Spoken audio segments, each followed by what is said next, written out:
तो आज हम बात करने वाले हैं बॉलीवुड की एवरग्रीन, एवर ग्लैमरस और always in news queen Rekha ji की। और इस बार द कपिल शर्मा शो में आने से पहले उन्होंने अपनी जिंदगी के मिस्ट्री मैन का किस्सा एक बार फिर से चर्चाओं में डाल दिया है। लेकिन मसाला इस बार किसी और ने डाला है, अर्चना पूरन सिंह जी ने।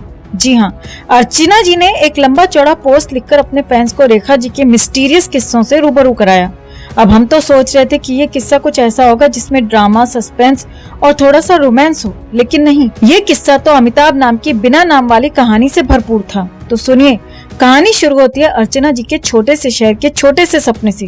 वो कहती हैं कि जब उन्होंने सावन भादो देखी तो उनके मन में सिर्फ एक सवाल था, ये मेकअप कैसे किया। लेकिन जब उन्होंने इंडस्ट्री ज्वाइन की तब रेखा जी ने मेकअप के सारे राज खोल दिए। अरे मेकअप के राज ही क्यों, मिस्टर बच्चन का भी जिक्र कर दिया। अब 1989 की लड़ाई फिल्म के सेट की बात है। सेट पर नहीं, गार्डन में बातें होती थी, लेकिन गार्डन की हर घास की पत्ती ये जानती थी कि रेखा जी का फोकस मिस्ट्री मैन पर था। और वो मिस्ट्री मैन कौन थे? जवाब में रेखा जी का क्लासिक सवाल, तुम नहीं जानती? मतलब भाई ये कौन सा जीके का सवाल था? अरे पूरा देश जानता है कि बात किसकी हो रही है। अब आपको बता दें, ये वही रेखा जी हैं जो अपनी हर बात में, हर गाने में, हर मोमेंट में उनका जिक्र करती हैं। चाहे बात फॉल्स आईलैशेस की हो या फिर फिल्म सिटी के गार्डन की, अमिताभ जी का नाम तो आना ही है। ऐसा लगता है रेखा जी का दिल तो अमिताभ जी का स्थायी पता है। अब अर्चना जी के पोस्ट से साफ है कि रेखा जी जब किसी ग्रुप में बैठती हैं तो वहाँ के लोग ये सोचकर आते हैं कि कुछ अलग सुनने को मिलेगा, लेकिन हर बार कहानी वहाँ से शुरू होती है जहाँ अग्निपथ खत्म होती है। मिस्टर बच्चन, अब सोचिए, कपिल के शो में अगर ये किस्सा शुरू हुआ तो कपिल शर्मा खुद कहेंगे मेरा शो है या बच्चन जी का मीटिंग पॉइंट। लेकिन मजेदार बात यह है कि रेखा जी की पर्सनालिटी ऐसी है कि कोई उनसे ये पूछने की हिम्मत नहीं करता कि मैडम आगे बढ़ें। वो हर बार अपनी बातों से सामने वाले को मंत्रमुग्ध कर देती हैं। पर अमिताभ जी का नाम लिए बिना ऐसा लगता है कि उनके नाम का पेटेंट रेखा जी के पास है। तो भैया, अब कपिल शर्मा के शो में रेखा जी किस नए अंदाज में अमिताभ बच्चन का नाम घुमा फिरा कर लेंगी, ये तो शो देखने के बाद पता चलेगा। लेकिन इतना तो तय है कि दर्शक हंसते हंसते सोचेंगे, वाह रेखा जी, आप तो all time favourite flashback queen हैं। तो सदन में रोज बवाल काट रही जया बच्चन के सामने जब आ गई रेखा, तो क्या हुआ उनका हाल? कैसे अकड़ दिखा रही जया की रेखा को देखकर हो गई बोलती बंद। राज्यसभा में क्या हुआ जब आमने सामने आ गई रेखा और जया बच्चन, आपको दिखाते हैं, बताते हैं सब। आप भी इस खबर को ज्यादा से ज्यादा लाइक और शेयर कर अपना प्यार और सपोर्ट दिखाएं और कमेंट में इसे लेकर आप भी अपनी बात, अपनी राय जरूर रखें। चैनल के साथ जुड़कर चैनल को सब्सक्राइब कर हमारी आवाज बने। तो 2004 से समाजवादी पार्टी से राज्यसभा में सांसद हैं जया बच्चन। वो अक्सर अपने बयानों से सदन में तहलका मचाती रहती हैं। उनकी बहस सभापति से हर एक मुद्दे पर हो ही जाती है। मौजूदा बजट सत्र में पति अमिताभ बच्चन के नाम को लेकर जया बच्चन हंगामा काटे हुए हैं, क्योंकि सभापति उनका पूरा नाम जया अमिताभ बच्चन सदन में बुला रहे हैं, जिससे जया बच्चन को काफी दिक्कत हो रही है। और वो कह रही हैं कि उन्हें केवल जया बच्चन कहा जाए।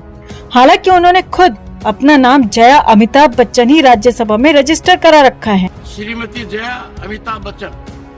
Thank you sir. सर आपको अमिताभ का मतलब पता है? मैं बदल दीजिए, बदला दूंगा। नहीं, मैं एक second, proud of the association for marriage and my husband. I am just saying, एक सेकंड। माननीय सदस्यगण, जो नाम इलेक्शन सर्टिफिकेट में आता है और जो यहाँ सबमिट किया जाता है उसके अंदर बदलाव की प्रक्रिया है, और इस प्रक्रिया का लाभ मैंने खुद उठाया था 1989 में। वो बदलाव की प्रक्रिया हमने हर सदस्य। No sir, I am very proud. I am very proud of my name and my husband and his achievement. आपको एक बात बताता हूं, एंड इट सिग्निफाइज आभा जो मिट नहीं सकती। आई एम वेरी हैप्पी। अब जया बच्चन की तकरार इसी तरह से सदन में हो रही है, तो इसी बीच रेखा का भी जिक्र होने लगा है, क्योंकि राज्यसभा में रेखा जब पहुंची थी तो उस वक्त भी जया बच्चन का मुंह बन गया था। अब आप सोच रहे होंगे कि रेखा संसद में कैसे और कब पहुंची, तो चलिए आपको ये भी बता देते हैं। साल था 2012।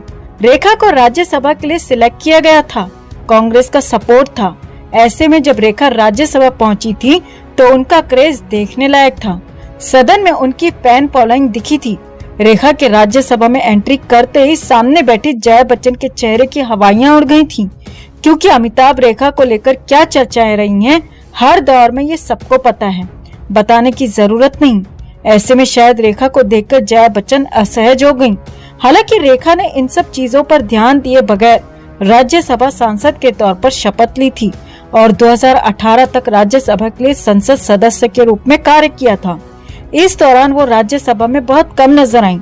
उनका प्रदर्शन बहुत अच्छा नहीं रहा, लेकिन जब वो पहले दिन राज्यसभा में पहुंची थी तो बड़ी शालीनता के साथ शपथ ली और अपनी मधुर वाणी से सबको अपना मुरीद बना लिया था।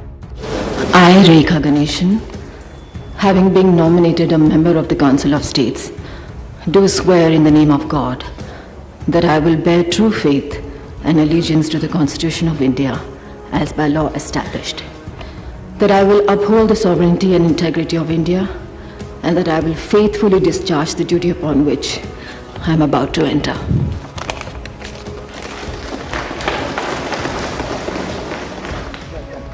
मतलब एक तरफ रेखा बड़ी शालीनता के साथ नजर आई थी राज्यसभा में 2012 में जब वो शपथ ले रही थी, वहीं उस वक्त जया बच्चन उन्हें देखकर एक तरीके से चिढ़ गई थी। वहीं दूसरी तरफ जया बच्चन रोज ही सदन में बहस करती रहती हैं। कभी किसी मुद्दे पर सभापति से लड़ जाती हैं तो कभी किसी मुद्दे पर। मौजूदा वक्त में पति अमिताभ बच्चन के नाम को लेकर वो लगातार बहसबाजी कर रही हैं। इसीलिए लोग अब रेखा की वीडियो वायरल कर रहे हैं और कह रहे हैं कि इस तरीके से राज्यसभा सांसद को होना चाहिए। ऐसे में चलिए आपको सुनाते हैं कि जया बच्चन किस तरीके से सदन में बहस करते हुए गुस्सा कर रही हैं और सभापति से लड़ रही हैं। वहीं रेखा और जया बच्चन को लेकर आपकी क्या राय है, कमेंट में से लेकर आप भी अपनी राय जरूर रखें और वीडियो को ज्यादा से ज्यादा लाइक और शेयर कर अपना प्यार और सपोर्ट भी जरूर दिखाएं। Honorable members, Jaya Amitabh Bachchan is the last speaker on this point. Please, ma'am. Sir, मैं जया अमिताभ बच्चन ये बोलना चाहती हूँ, मैं कलाकार हूँ, बॉडी लैंग्वेज समझती हूँ, एक्सप्रेशन समझती हूँ। और सर, मुझे माफ़ करिएगा मगर आपका टोन जो है is not acceptable. We are colleagues, sir. You may be sitting on the chair. Jaya ji. And I remember when I went to school. Jaya ji, take your seat. Jaya ji, take your seat. Take your seat. Take your seat. Take your seat. Jaya, 1 second, honorable members. Honorable members. Honorable no. बैठिए. Honorable members. बैठिए. I know how to deal with it. बैठिए. Jaya ji, you have earned a great reputation.